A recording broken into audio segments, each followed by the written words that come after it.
Donc, allons-y très rapidement pour une nouvelle vidéo encore. Donc, ici, cette fois-ci, toujours, nombre rationnel. Fraction rationnelle plutôt. Ici, cette fois-ci, on vous donne une fraction rationnelle. Cette fraction rationnelle-là, son numérateur, c'est 2x plus 5. En bas, c'est quoi? X plus 3, facteur x moins 4. Bien. Et on vous dit de faire quoi? De déterminer les valeurs de la variable de x pour lesquelles a existe. Donc, tout simplement, qu'est-ce que je dois faire? Donc, cette question-là, on s'intéresse seulement qu'à quoi? Qu'au dénominateur. Tout ce qui est en bas, n'est-ce pas, de la barre de fraction. Tout ce qui est en bas. Bien. Donc, je vais poser d'abord la première condition. On va dire A existe tout simplement. Donc, A existe si et seulement si, deux points, on va poser tous ceux qui sont en bas différents de 0. Donc, x plus quoi? X plus 3. Donc, tout ce qui est en bas, accompagné de quoi? X facteur x moins 4, différent de 0. Donc, la première condition, c'est de poser lui qui est en bas, tous ceux qui sont en bas, tout ce qui est en bas là, différent de 0. Donc, on a posé tout ce qui est en bas différent de 0. Dans cette question, je tiens à préciser, on ne s'intéresse pas au numérateur, on s'en fout de lui. Donc, on va s'intéresser seulement qu'à quoi? Qu'au dénominateur, différent de 0. Après avoir posé différent de 0, je vais prendre cette même expression-là, je vais poser ça maintenant égal à 0. Donc, je vais dire posons, ou bien on a deux points. Je pose maintenant x plus 3, facteur comme ça, x moins 4, comme ça. Je pose cette fois-ci égal à 0. Donc, il était différent de 0. Ça, c'est la première condition. Ça, il faut toujours écrire ça d'abord. Après avoir posé ça, deuxième ligne maintenant, tu poses maintenant égal à 0. Tu prends la même chose là, tu poses égal à 0.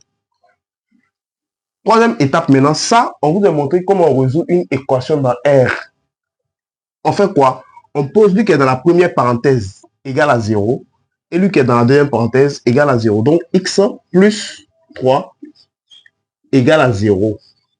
Point virgule. On pose lui aussi égal à 0. X moins 4 égale à 0. Maintenant, après avoir posé égal à 0, je vais chercher les x. Donc, ici, à côté de x, il y a plus 3. Donc, le plus 3 passe de l'autre côté de l'égalité. Il était plus 3, il devient quoi? Moins 3. Donc, ça fait x comme ça. Normalement, on doit écrire 0 moins 3.